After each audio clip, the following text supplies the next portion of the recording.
Welcome, one and all, to the Intellectual Freedom Podcast, where we explore ideas that challenge the status quo, expand your perspective, and empower your mind. I'm your host, Dr. David Hopkins, humanities professor, and I invite you on a journey of thought-provoking conversations as I step out of the college classroom to discuss, analyze, and critique all aspects of culture, society, and politics that impact your life today and have the potential to reshape your future. So welcome to a podcast that stands for the power of intellectual exploration. Welcome to the Intellectual Freedom Podcast. I'm real pumped about the topic today. For those of you that know me, when I took a podcasting article writing break earlier this year, I was deep diving into artificial intelligence. To get a foundation of this field, I took a 100-day Python coding challenge, and then I started studying TensorFlow, and just in a general knowledge capacity, studied a little bit on neural networks and how they operate, and how the incredible computing power that exists today has made it possible for AI and large language models to just burst on the scene with next level innovations. But what I really want to talk to you about today is one of the most important questions for the remainder, really, I believe, of the 21st century. And it fascinates me, and yet it scares me at the same time. So unless you live under a rock or you're in a complete denial, we are in the beginning stages of a technology revolution, the AI revolution, that's going to transform the world as we know it. But here's a question that people have very strong feelings about because, well, really, it cuts to the core of what makes us unique. Or at least it is what we think makes us unique in the universe. And here's the question. Do you believe a machine can think and learn like a human, or even better than a human? I mean, it's a huge question and a very complex question that right now is most likely no, it can't. But where machine learning is right now is miles ahead of where it was even 2 or 3 years ago. So the question isn't so much, can a machine think like a human today, but will it be able to do it very soon? But machines are, as we will talk about, starting to demonstrate learning capabilities that mimic a human being in a very startling fashion. Now, the human mind is extremely complex, as you know. We all know this. And the systems of artificial intelligence, I mean, they're getting more and more complex. I mean, it's fascinating how these neural networks work. But for today, let's not get all super sophisticated or complicated. Let's just take one very simple aspect of learning, how you and I learn, and try to apply it to artificial intelligence. And we're going to do this through what's known as the theory of mind. And so the theory of mind, which from the beginning was considered a uniquely human characteristic in which no other animal or species on Earth could touch intellectually, but now we have machines, AI, LLMs, or as they're called, large language models, that are proving to be able to think like a human, or if not exactly like a human, pretty darn close. Just the fact that I'm talking to you today about how the line between man and machine is blurring more and more is just even a little surreal for me, a bit sci-fi bizarro if you think about it. But this is the world we live, and this is becoming our reality, which we, as humans, as much as we may hate or fear or love this technology, it's here. So let's not shy away from the topic. Let's look at it square in the face and just dive into it.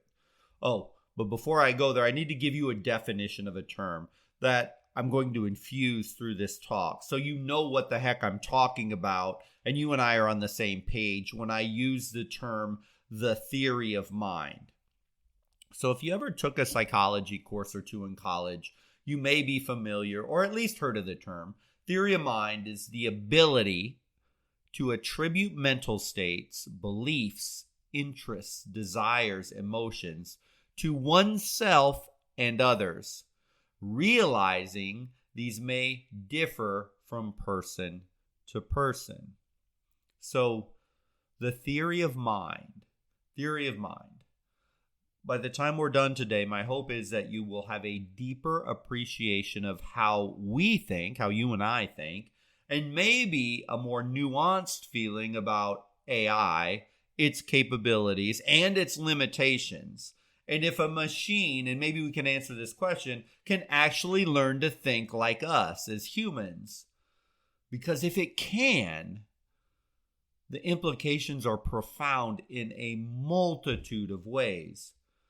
Maybe the most significant implication being, well, if a machine can think like us or as good as us, then it would logically seem possible it could ultimately, over time, think better than us, think deeper than us, think clearer than us, be more specific, and at a rate of learning that we can't, as humans, even begin to touch. That's where it starts to get a little scary. For the longest time, I kind of just thought of machines, they're just unemotional, just calculating entities. I almost see in my mind, a rack of servers just tirelessly churning out cold, hard data, disconnected from our messy and emotional human world that we live. But our reality is shifting. And machines are way more nuanced and riveting than I could have ever imagined. We're living in an era of AI, whether we like it or not. As with anything, we have just a lot of people and a lot of companies are welcoming this revolution with open arms, maybe even Pollyanna type optimistic about it. But others are viewing this thing with various degrees of hate or fear. I'm not sure where you are. Maybe you're somewhere on this spectrum, but ready or not, the reality is here. AI is here, and it's here to stay. What fascinates me, and perhaps you too, is how these machines, they're evolving right in front of our eyes. They're not just becoming better calculators or kind of masters of productivity and efficiency. They're starting to understand, empathize, and predict things. They are mimicking and conversing with us on platforms like ChatGPT or Google's Bard, just to name two, and there's hundreds of them out there, in a very human way. It almost seems in some conversations that it is learning based on our language we type and input, that it can attribute mental states to you and I or even others. You and I, we just naturally, we do this all the time, right? We when we're sitting and we're talking with someone, or even like you're listening to this podcast, you can't see my facial features. You can tell the tone of my voice. When you're sitting in front of somebody, you can see their body language, and you can tell the words they choose to use. And it doesn't take long for you to figure out what that person is feeling that you're talking to, with at least, a fairly good degree of accuracy. There's great liars, there's great fakers out there, obviously. But in general, when you're talking with someone and you're watching someone and you're communicating with them, you have that ability. Well, these machines, based on our inputs, are starting to grasp that we, the creators of them, that we have mental states different from their own. That's inching towards exhibiting the same theory of mind principles as humans. Are you intrigued? Are you fascinated? Are you skeptical? Are you scared? Well, so am I. A little bit of all the above. Let's Let's explore what this dramatic shift in machine intelligence could mean for us as individuals and ultimately the human race. Now, here's my disclaimer again. I'm a humanities professor, and I have developed some fundamental programming skills and machine learning skills, at least from a functional standpoint. I've even done some work as an AI data trainer on the side as well. But by training and vocation, I'm a humanist by nature. Those of you that listen in know I'm a professor. I'm engrossed and trained mainly in the arts, philosophy, love religion, culture, politics, love that. And especially the mythological archetypes and different narratives of humans. But how people think and learn is fascinating to me, and it intersects with all kinds of my interests. And this is the perspective I approach machine learning and watching it evolve at lightning speed. But I am not a data scientist. I'm not a software engineer. So let's have a look at this. So consider the digital universe that you and I are part of. It's undergoing this fascinating revolution. You know, the headlines about AI trouncing human grandmasters in chess or beating somebody in the very complex game of Go. They're not even surprising anymore. They don't even make the news. These machines now just basically kick our butt in these games of intellect and thinking. Passed us by a long time ago. And I mean, it is impressive and even a bit humbling for some of the greatest grandmasters getting trounced by a machine. Or the other day, I saw a documentary where an AI machine trained to learn all the dogfighting techniques in flying an F-35. Well, the military literally trained this machine to be a Top Gun level aviator. And when they put the machine to the test against an actual combat-hardened pilot with over 100 missions under his belt, it literally wiped out one of our most skilled Air Force pilots in simulated dogfighting. The machine killed our pilot 100% of the time. So, yes, all that is insanely impressive. But really, it's just the tip of the iceberg of AI capabilities. You see, we as humans, we have subtler skills that machines have not mastered. These subtle skills, they're woven into our very intricate social fabric. And these skills are things like the ability to infer things. We have intuition. We have creativity. And these are squishy attributes. And they are what make us human. In all of history of humanity, they have separated us from all other things and species on the planet Earth until now. Enter these advanced AI platforms like OpenAI's ChatGPT. These platforms show us that machines can understand and react to nuances within our language, hinting at a budding artificial intuition. Mid-Journey, you can tell it to create an image for you, and it literally, based on a massive database, will create an image in just about any format you want. I mean, the pace at which this is happening is, to be frank, absolutely stunning. So as we stand here on this new frontier, we need to ready ourselves for a future where our machines mirror us more closely than we ever thought possible. This takes us to the crucial concept I've been hinting at since I started this talk, and that's the theory of mind. This theory, in a nutshell, is all about our ability to understand, empathize, and predict the thoughts and emotions of others. It makes us human.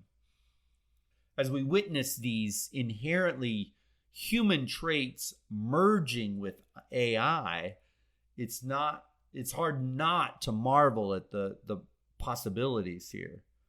So what is that theory of mind? Well, this concept, it goes all the way back to the 1980s. It was created and it began as a way to understand the social and communication challenges faced by individuals with autism. That's where it kind of comes from.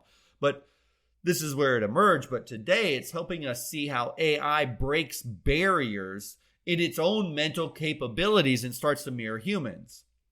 So just to reiterate one more time, As repetition, as we know, is the mother of learning, the theory of mind is the ability to attribute mental states, beliefs, intents, desires, emotions to oneself and others, realizing these may differ from person to person. That's a big one, realizing that they may differ from person to person. So theory of mind lets us predict and interpret behaviors. It's a compass that guides us in our social interactions as we grow from infancy to adulthood. We learn to observe and imitate and interpret a huge range of experiences, and everything that you have went through in your life are all fundamental steps towards developing your unique perspectives that you have today as you're listening to me as a human being. You are who you are based on the experiences and the growth that you've went through. But you learn them. You learn them over time as you experience life in whatever format, all the good, all the bad, all the ugly. And now these abilities to interpret things are emerging in our AI machines. So let's break it down. So the development of theory of mind, these stages. The first stage that we have is what's known as the wanting stage, where we recognize that people have different desires and they act differently to achieve them. You remember the terrible twos, or maybe you have someone who's in their terrible twos, or a grandparent, you see someone in their terrible twos. These children this age, well, literally still believe the entire world revolves around them. And to put it mildly, they struggle to appreciate and understand anything except what they want and when they want it. And when they want something, they want it now and they expect it right away. And if not, well, if you have had kids, you know what that can be like.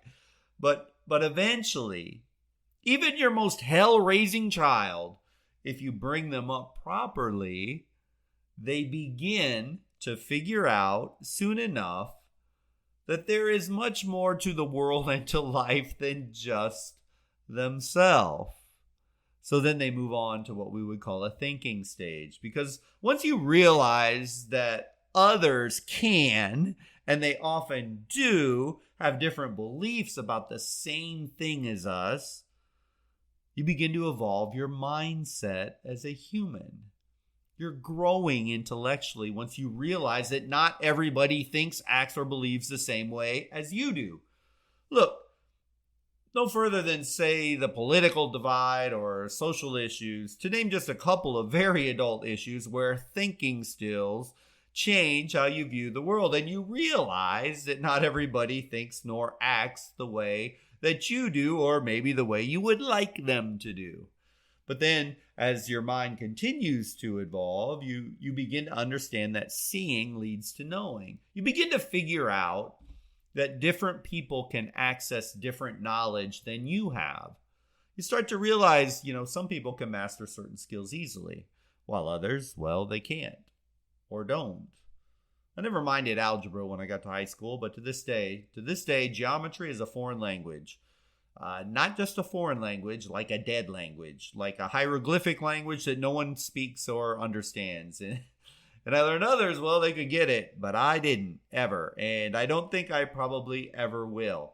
So that stage of seeing leads to knowing fits in right here. But along with this piece of understanding that certain people seem to have different knowledge than you or have access, but actually we sometimes as humans fall prey to what's known as false beliefs. And some people will think some things are true, real, or valid when in fact they are not.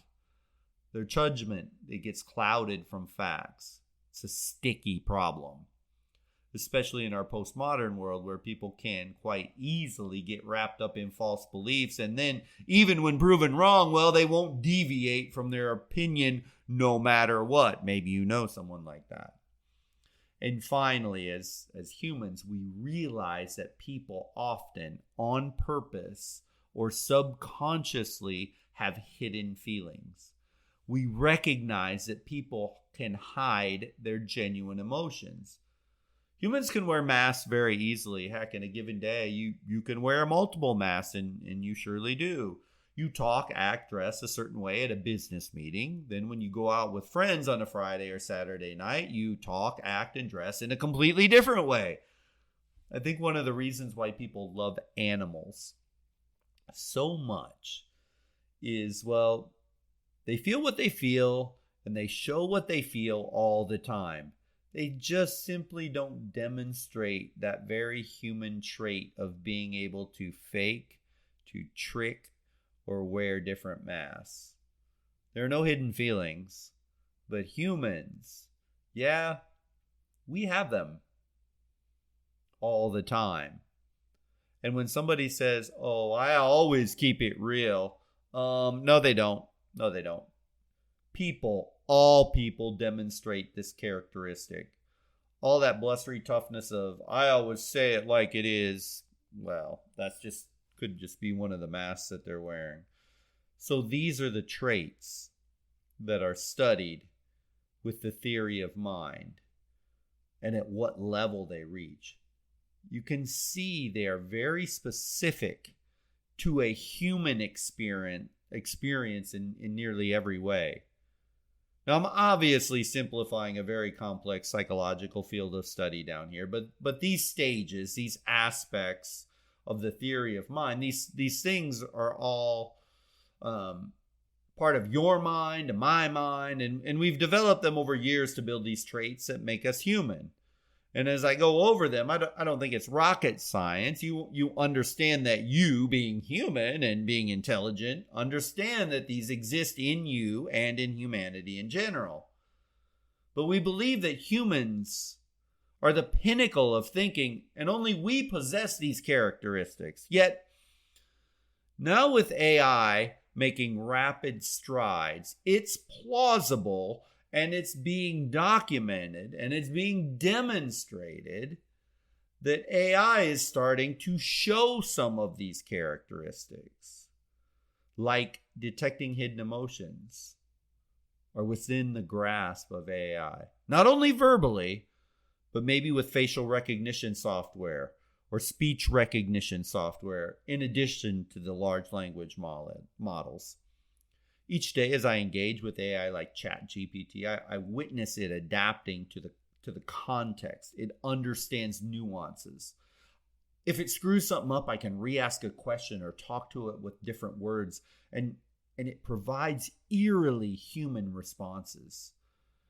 AI in so many ways seems to reflect the basic principles of the theory of mind, suggesting that, at least at a basic level, these machines are starting to think like us. I mean, don't shrug your shoulders at this. Think about it just for 1 second, as it is literally a historic development that humans have created a machine that can literally communicate like a human, as if it's human. And frankly, it's a stunning, if not life-altering creation. So as we merge human cognition with machine precision, an unexpected question looms.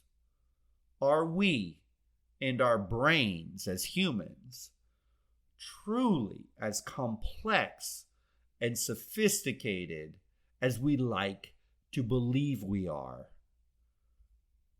You know, throughout history, from religion, we're told that we are created in God's image to rule over all the beasts of the world. Whether that context could be Christianity, Islam, or any religion across any culture, every religion sort of elevates humans, not to godlike status, but at least to ruler of the material world almost always. We often think of ourselves as the apex predator, both physically and intellectually superior. But what if we're not really that special after all? Our advancements in AI are making us question our complexity and edge closer to a deeper understanding of human cognition, how it happens. It almost seems that we can replicate our brains with server farms in the middle of Wyoming. In our quest to build intelligent machines, we might discover that the most profound revelations aren't about machines, but about us. After all, the journey of AI is a journey into ourselves, a journey that promises to redefine our relationship with technology and our very understanding of what it truly means to be human. I mean, think about that for a minute. What if our mind and intellect can be mimicked by some hardware running in some warehouse?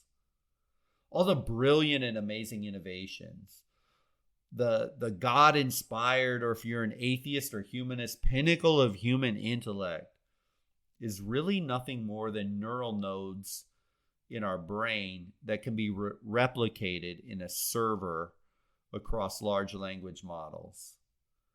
That is more than a little scary if you stop and think about it.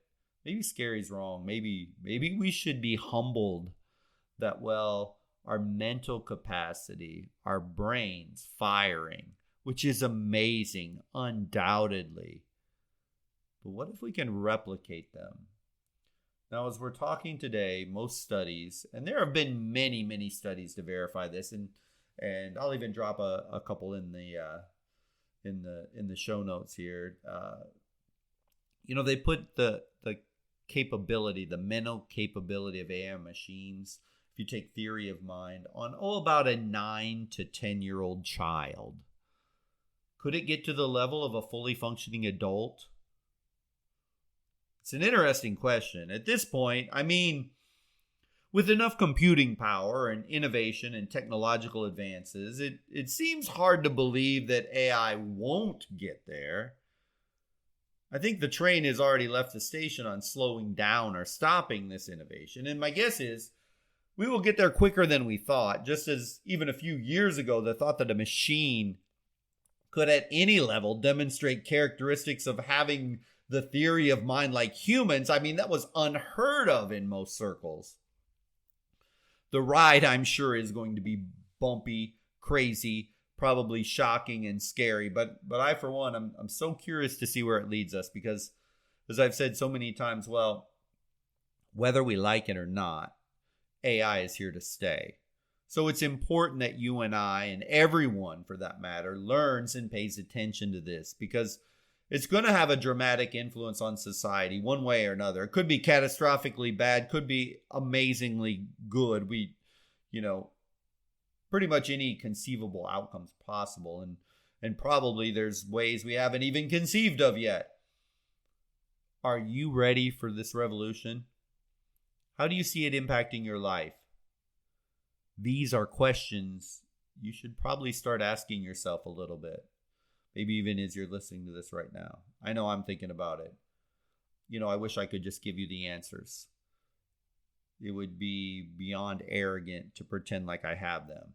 My crystal ball is broken, and I have no clue how fast all the old things are going to fall apart, and they're going to be replaced. But I can tell you this. I'm doing everything I can to try and understand the technology and keep up with it.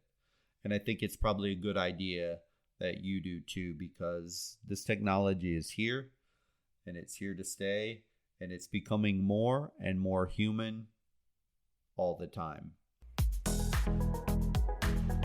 Thank you for listening in today. I hope you've enjoyed this episode and leaves you with something you can take forward and utilize in your life, or maybe gives you a new perspective and understanding. If every single day we just pick up a little bit of insight, knowledge, or spark of curiosity, then by the end of the year, we'll be miles ahead of where we are right now. So I encourage you to continue nurturing your curiosity with an open mind and an open heart. If you found value in our discussions and want to stay connected, don't forget to hit the subscribe button wherever you listen to podcasts. By subscribing, you never miss an episode. Oh, and one more thing, consider subscribing to my newsletter. A link is provided in the show notes. I publish articles, discuss books I'm reading, provide curated content directly to your inbox, and it's always free 100% of the time. And just as I despise being spammed in my inbox, I promise I never sell your information, and I won't abuse your time by sending you stuff constantly. So as we wrap up today's journey, remember that the pursuit of knowledge and understanding knows no bounds. Keep exploring, keep questioning, keep pushing the boundaries of your intellect. Together, we're creating a community that values ideas and fosters intellectual freedom. Until the next time, keep your mind open, your heart curious, and your spirit free. Thank you for being part of the Intellectual Freedom Podcast.